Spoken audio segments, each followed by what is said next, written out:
Naghahanap ka ba ng iba pang options where you can save money and diversify for your midterm goals? Let me share with you AIA Ascend 20-year endowment. Last January 13, 2025, AIA released an enhancement in one of our favorite products, which is AIA Ascend. This is now available for issue age 0 up to age 70. So let me share with you the benefits of this plan. So for example, age 30, so here are the benefits of the plan. So pag mas bata pa tayo, 45 and below, lahat ng mga i-discuss ko na benefits dito ay pwede nating mailagay. So since 30 years old ito, discuss natin isa-isa yung mga benefits. So since AIA is a life insurance company, ang basic natin na coverage ay life insurance. So immediately pag na-approve na yung plan, cover na tayo ng life insurance until the 20th year. Kasi 20-year endowment ito. So yung second nating benefit is yung guaranteed cash payout. So ito, marireceive to ng member or ng policy owner by the end of 6th year kung 10 years yung plan or by the end of 5th year kung 5 years yung plan. So yung mga ganitong endowment plans, binalik lang ulit na uso dati after nung pandemic, yung post-pandemic time na natin, kasi nagbago na yung mga needs ng mga tao, mas gusto na natin may guaranteed amount talaga at hindi nakabase sa market or sa economy. And of course, syempre gusto natin magkaroon pa ng potential yung ating plan na kumita pa ng mas malaki, kaya naglagay tayo dito ng non-guaranteed dividends. The fourth one is maturity benefit. So maganda sa plan na to, maaga siya magmamature. So itong policy na to is kunyari 30 years old. Pag 50 years old na, matured na yung plan. So makuha mo na yung buong amount ng money. So dito sa example na to, 1 million. And then yung mga susunod kong babanggitin, these are the optional benefits na pwede nating mailagay dito sa AIA Ascend. So ito yung total and permanent disability coverage. So ito yung for accident. So paano ito nag-work? So, for example, pag na-approve na yung plan ng member, so mag-start na rin itong coverage na to, but maifa-file lang natin tong TPD coverage if ever yung member ay tuloy-tuloy for the next 6 months na bedridden siya at hindi niya na magawa yung 3 out of 6 activities na daily living ng human beings. So, ano ba yung mga daily activities ng human beings? So, ito yung eating, taking a bath, toileting, dressing up, mobility, and transfer. So, pag 3 out of 6, hindi niya na magawa doon, sinabi yun ng doctor. So, meron tayong attending physician statement, med-cert, or clinical abstract. Ang mangyayari dyan, maifa-file na natin siya kay AIA, and then, magpo-focus na lang tayo sa pagpapagaling, at magte-take effect itong benefit na to na enhanced waiver of premium. Next natin na optional benefit is personal accident insurance. So, mangyayari dito, ganun din, pag na-approve na yung insurance, life insurance, magte-take effect na rin yung accident. So, in case something happened to the member na car accident siya, so death due to accident, ang mangyayari, makiklaim ng family members ay life insurance and accident insurance, yung coverage natin. And then, pag yung member ay na-accident habang nakasakay sa pampublikong ticketed vehicle katulad ng Grab, ng bus, ng train, yan. So, mangyayari, magiging doble pa yung matatanggap ng family members in case of death due to accident or dismemberment, yung naputulan ng mga body parts. So, mamaya papakita ko yung schedule of benefits for that.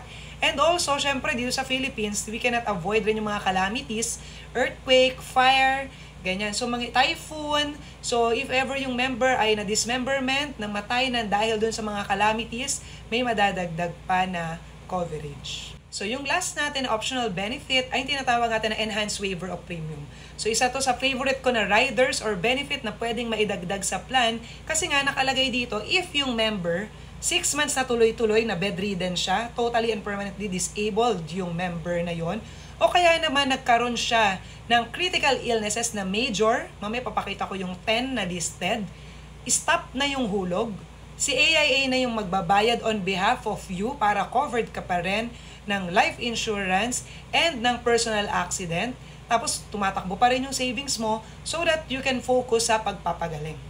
Pakita ko na yung mga benefits. So, for 30 years old, for example, nakalagay dito, face amount 500,000. Itong 500,000, ito yung pagbabasihan ng pag-compute ng ating cash payout. So, magkano ba yung cash payout natin by the end of 6th year?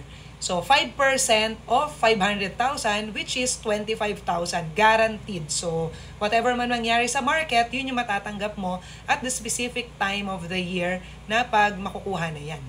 So, ang life insurance daw natin is 200% or times 2 ng ating face amount, which is, dito sa illustration, it's 1 million.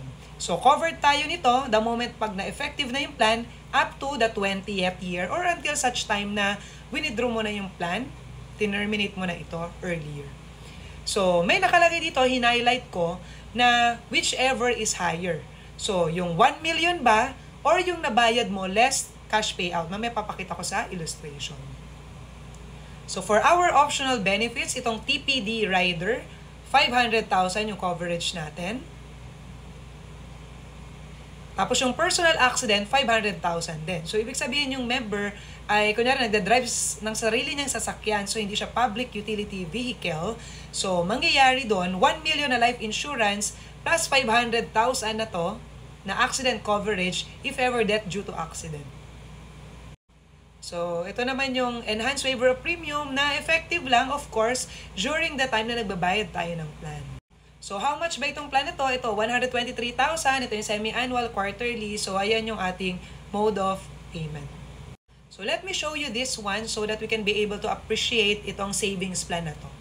So, for example, this client, babae siya, 30 years old. So, magsasave siya ng 123,000 for the next 10 years. So, pag times 10 natin yan, that's 1.23 million.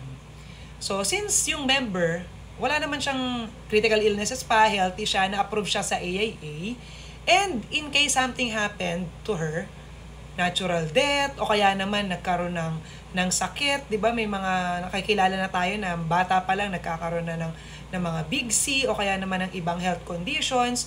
So, kunyari, namatay siya. So, namatay siya on the 3rd year. Di ba, ang binabayaran niya pa lang, 123,000 times 3, so 300 plus thousand pa lang nabayaran niya. So, mangyayari dito, yung ating definition ng life insurance is whichever is higher. So, yung nabayad niya minus cash payout, which is wala pa, or yung life insurance coverage na nakalagay. Ito, death benefit. So, since mas malaki yung life insurance niya or death benefit versus dun sa nabayad minus cash payout, itong 1 million na to, ayan yung matatanggap ng family members in case something happen. So, yun yung reason kung bakit yung iba nagda-diversify, kumukuha ng plan sa insurance companies kasi as backup plan. So, parang pagkakaroon ng mga lifeboat or spare tires pag yung nagda-drive tayo ng sasakyan. So, we also have plan A, plan B, ganyan. So, for our life. So, yan yung mangyayari. Yan yung purpose kung bakit ko hinighlight yung ng yellow yan, yung year 3. In case something happened sa early years of our life habang nagsasave pa tayo. So, ito naman, yung mga chinek ko na blue, yung on the 10th year to 13th year, may kita natin na mas malaki, more than 1 million nakalagay. So, dyan magte-take effect yung kaninang naka-highlight ng yellow na kapag mas malaki yung nabayad mo versus 1M, less cash payout, yun yung matatanggap ng family. So, wala kang talo dun. So, these are the guaranteed cash benefits. So, pag yung member at the end of 6 year, 36 na siya, onwards, makakakuha siya ng 25,000 every year until mag-50 years old siya on the 20th year of the plan. So, guaranteed yan. Yan talaga 25,000 yung makakredit sa bank account niya.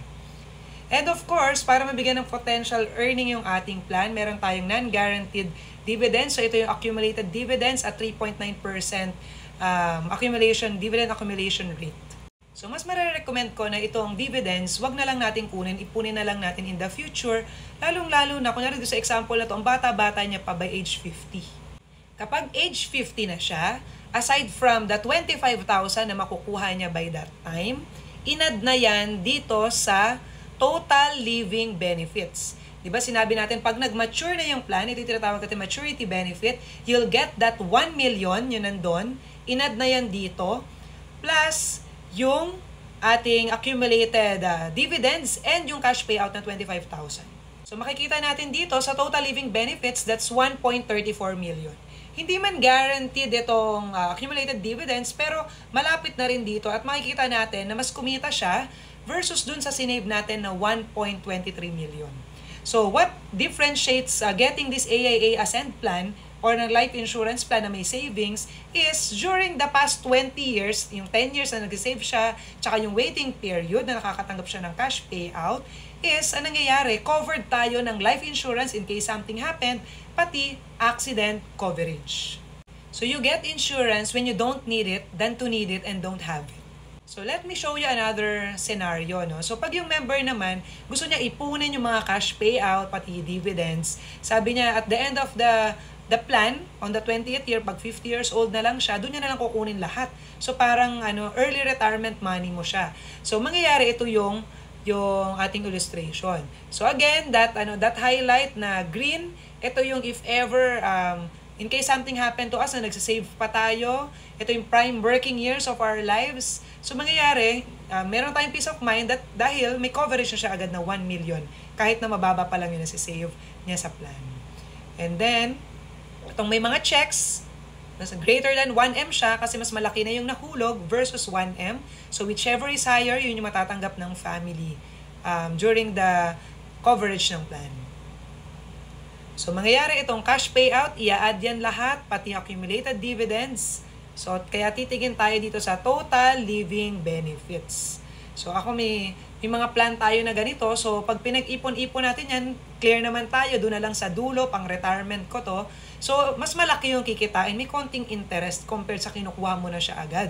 So instead na kanina 1.34, tapos ang savings natin is 1.23 million, ang estimated natin is 1.8 million by the end of the 20th year ng savings plan na to. Diba, mas malaki yung potential ng money kapag iipunin mo na lang siya lahat.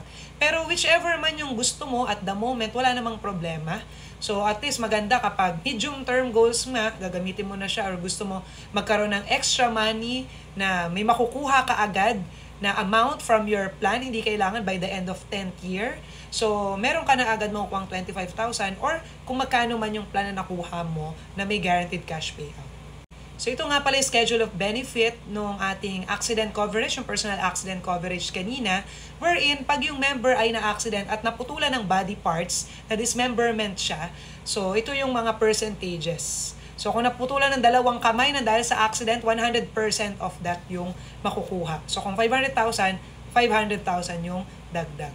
Tapos kung isang kamay lang, so 50%, 250,000.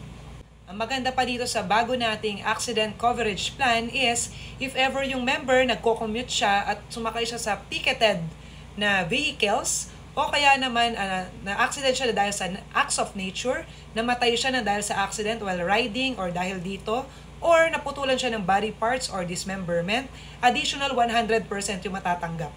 So instead na 500,000, that's times 2, that's 1 million. So pag namatay, 2 million yung matatanggap. Kung sakaling nakasakay siya sa pampublikong sasakyan, life insurance na 1M, 500,000 na accident, 500,000 na dito sa riding sa pampublikong vehicle. And then yung ating optional rider with regards to enhanced waiver of premium, pinapakita lang dito yung binanggit ko kanina na ano ba yung mga 10 major critical illnesses na kung saan pag yung member ay na-diagnose ng listed dito. So yung cancer natin dyan, yung na life-threatening, mga stage 4. So mangyayari dyan, stop na yung hulog if nagpe-pay pa yung member at na-diagnose ng illness within 10 years or 5 years, kung ano yung paying period natin. And nangyari ito after 90 days mula nung ma-approve yung plan at buhay siya on the 15th day mula nung time na na-diagnose. So after 14 days, meron ka tayong 14 day survival period. So ito nakalagay sa taas. So dahil sa sinabi ko kanina na meron nga tayong enhancement for AIA Ascent na we can also cover up to age 70 provided that okay pa yung health nung insured na kukuha ng plan. So kung 70 siya, so okay siya at na-approve siya ng AIA, ito yung ating coverage and yung premium payment. Ayan, so kung age 70 na, we can no longer add yung mga optional benefits na pinakita ko kanina, yung basic plan na lang. So dito, for example, 1 million yung coverage ng member, 20-year, endowment plan, ito yung huhulugan niya, 125,000. So, itong plan na to, kapag more than 45 years old na, 20-year endowment na lang yung pwede. Pag 45 and below, pwede tayo makakuha ng benefits until age 65 kung yun ang pipiliin natin. And yun yung mas mahal. So, mas mura itong 20-year endowment. So, ito yung mga different payment options. Here's the scenario 1 that I showed a while ago. So, pag may edad na tayo, bakit nga ba kukuha ng ganito pang plan, no? So, it's either na lang na savings, di ba? Gusto mo paglagyan pa yung coverage. And syempre, di ba nga, in case something happen, onti lang nasisave mo, covered ka na agad ng life insurance, no? So pag na-approve tayo ng AIA, ng insurance company, dyan sa ating plan, we are risking on your life. Kaya kung meron tayong health conditions, ipapa-medical tayo ni AIA or hihingi ng mga ng mga lab results natin or ng mga existing lab results depending dun sa ating current health condition. So, pag may edad na, pwedeng kumukuha savings plan, insurance, or pwedeng pamana na. Ito, pamana na sa mga apo. Ito naman yung next scenario for age 70. So, hinighlight ko dito, kunyari, si Lola, age 70 siya kumuha, na-approve siya ni AIA, and hindi niya naabot na yung end ng plan na to, which is 90 years old, no? Kasi namatay na siya at age 85. Hindi niya winidraw yung plan, hinayaan niya nandyan, so nakabayad na ng buo na 1.25 million. So, mangyayari dito ay encircle ditong total death benefit. So, pag namatay siya by age 85, ito yung makukuha ng family members, yung designated beneficiary niya. That's 1.4 million. So, paano ba nakuha yung 1.4 million? So, BCD. So, i-add itong death benefit on the 15th year, age 85. Tapos, i-add itong accumulated cash payout. I-add itong accumulated dividends minus sa 25,000. Kunyari man, hindi pa siya na payout nung time na yan kasi nga within paying period, at the end of age 85 pa yun makukuha. So, yun yung 1.4 million. So, that's it. So, I hope na discuss ko clearly itong savings plan na AIA Ascend wherein you can diversify your money and syempre mabigyan ka pa ng life insurance at accident coverage while working or while living our best life during the prime working years of our life. Or pwede rin yan pag old age na tayo. So for more questions with regards to AIA Ascend and other AIA plans, you may comment down below or you can send me a message.